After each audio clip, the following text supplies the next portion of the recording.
গাভী বাচ্চা দেওয়ার আগে সকলের মনে কিন্তু একটা আতঙ্ক থাকে, যদি সঠিকভাবে বাচ্চাটা হয়ে যেত বা গাভীটা যদি সুস্থ থাকতো, এরকম একটা চিন্তাধারা সকল খামারের মনেই থাকে গাভী বাচ্চা দেওয়ার আগে। আমার হাতে যে ওষুধটা দেখতেছেন, এটা রেনেটা কোম্পানির কেলবুস্ট জেল নামে একটা মেডিসিন। এটা হচ্ছে আপনার ক্যালসিয়ামের সহায়ক।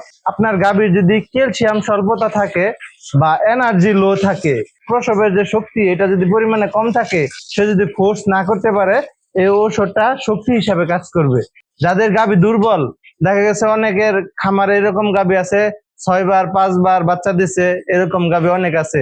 তারা ভিতর থেকে একটু দুর্বল থাকে, যারা ভালোভাবে মানে গাভীকে সারায় তুলতে পারে না, ড্রাই পিরিয়ড ঠিকভাবে দিতে পারে না, বা অনেকে আছে ড্রাই পিরিয়ড সম্পর্কে জানে না, তারা দুধই বন্ধ করতে পারে না। এরকম মেসেজ কালকে আমার অনেকগুলো আসছে বা কমেন্টস আসছে যে ভাই, আমি তো গাভীর দুধ বন্ধ করতে পারতেছি না, এখনো 5-7 কেজি দুধ রয়ে গেছে, এটা কিভাবে বন্ধ করব, সঠিক ওয়েটা কি? এখন বিষয় হচ্ছে, ড্রাই পিরিয়ড যারা করতে পারে না তাদের তো গাভী বাচ্চা দিবেই, তখন যে তার গাভীটা দুর্বল থাকবে তখন সে কি করবে? ড্রাই পিরিয়ড সকালের মেনটেন করা উচিত, এটা গরুর অবশ্যই দরকার, না হলে আপনার গরুর দুধ বাড়বে না পরবর্তী ল্যাকটেশনে। যদি বাই চান্স আপনি না পারেন, আপনি এই সম্পর্কে বুঝেন না, তখন আপনারা গাভী বাচ্চা দেওয়ার আগে একটা কেলবস জেল খাওয়াই দিবেন সম্পূর্ণ একবারে। এই যে এটা লম্বা, এটা ভিতরে দিয়ে খাওয়ানোর জন্য এটা এইভাবে তৈরি করা, যে আপনি মুখের ভিতর সম্পূর্ণ দিয়া তারপরে এই ওষুধটা খাওয়াইতে পারবেন। এর জন্য এটার গলাটা দেখেন কতটুকু লম্বা করে বানানো। এই ওষুধটা বাচ্চা, আপনি যখন বুঝবেন যে আপনার গাভীর ব্যথা উঠছে, প্রসব ব্যথা, সে বাচ্চা দিবে, ওই টাইমে আপনারা মিনিমাম প্রসব ব্যথার প্রথম দিকে একটা কেলবস জেল সম্পূর্ণ খাওয়াই দিবেন আপনার গাভীকে। তাতে কি হবে, আপনার গাভীটা পর্যাপ্ত শক্তি পাবে, সে বাচ্চা প্রসবের জন্য যতটুকু শক্তি প্রয়োজন সম্পূর্ণ সে খরচ করতে পারবে তার শরীর থেকে। আরেকটা খাওয়াই দিবেন বাচ্চা প্রসবের পরে, এই কেলবস জেলটা খাওয়াই দিলে তখন আপনার গাভীর মিল্ক ফিভার হবে না, বা যে গর্ভফুল যে আটকায় যায় এই সমস্যাটার সমাধান হবে, এবং কি আপনার গাভী শারীরিকভাবে ভালো থাকবে। অনেক গাভী আছে বাচ্চা দেওয়ার পর পিছন দিকে শুধু পিছায়, মানে শক্তি ভারসাম্য রাখতে পারে না, ব্যালেন্স রাখতে পারে না, ইনব্যালেন্স হয়ে যায়। সেই গাভীর জন্য এই কেলবস জেল খুব কাজ করে।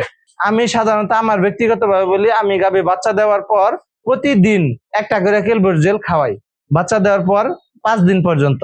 কারণ এই সময়টা তার ভিতর থেকে আমরা প্রচুর শাল দুধ দহন করি, সে অনেকদিন ড্রাই অফে থাকে, তারপর অনেক দুধ জমাট হয়।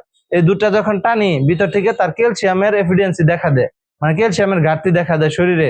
আপনি যদি দৈনিক একটা করে কেলবস জেল খাওয়ান, তাহলে সেই ঘাটতিটা পূরণ হয়ে যাবে, আপনার গাভীটা সুস্থ থাকবে। ক্যালসিয়ামের সবচাইতে বেশি সমস্যা দেখা দেয় গাভী বাচ্চা দেওয়ার পরে। তাই গাভী বাচ্চা দেওয়ার আগে একটা এবং দেওয়ার পরে 4টা কেলবস জেল আপনারা খাওয়ানোর চেষ্টা করবেন। ইনশাল্লাহ আপনার গাভী সুস্থ থাকবে। এই যে সমস্যাগুলো বললাম, মিল্ক ফিভার, গর্ভফুল আটকে যাওয়া, তারপরে হচ্ছে ক্যালসিয়াম এফিডিয়েন্সি, এনার্জি ইনব্যালেন্স, মানে আপনার ভারসাম্য ব্যালেন্সটা ইনব্যালেন্স হয়ে যায়, এই পিছনের দিকে পড়ে যাইতে চায় বা সাইডের দিকে। অনেক গাভী আছে আবার মাথা ছিটকায়, মানে মাথা মোচড় দেয়, এভাবে ঘুরাইতে থাকে, পা খুরায় ক্যালসিয়ামের কারণে, এইসব সমস্যা হয়ে থাকে। অনেক ভাই আমাকে বলেন গাভীকে ক্যালসিয়াম কখন খাওয়াবো?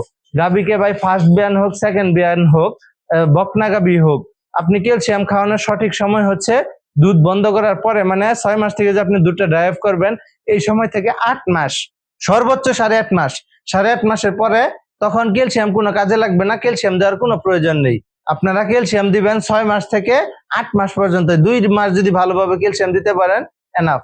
গাভীকে অত বেশি মোটা বানাবেন না, আবার শুকনাও রাখবেন না, মিডিয়াম রাখবেন, মানে তার বিসিএস যেন ভালো থাকে, 3 থেকে 3.5 এর ভিতর থাকে, তাহলে ভালো দুধ দিবে, সে ভালো রেজাল্ট করবে এবং কি সুস্থ থাকবে। বেশি মোটা হয়ে গেলে বাচ্চা প্রসবের সমস্যা হয়, এটা আপনারা অনেকেই জানেন না। এর জন্য গাভীকে একটা মিডিয়াম শেপে রাখবেন। আপনার এটা আপনাকে রাখতে হবে না, আপনি যদি সঠিক নিয়মে তার ম্যানেজমেন্টটা করেন, ভালোভাবে প্রশিক্ষিত হন, তাহলে আপনার গাভী অটোমেটিক ভালো থাকবে। ভিডিওটা ভালো লাগলে অবশ্যই শেয়ার করে দিবেন, যেন নতুনরা শিখতে পারে, এবং আপনার মূল্যবান বক্তব্য কমেন্ট বক্সে জানাবেন।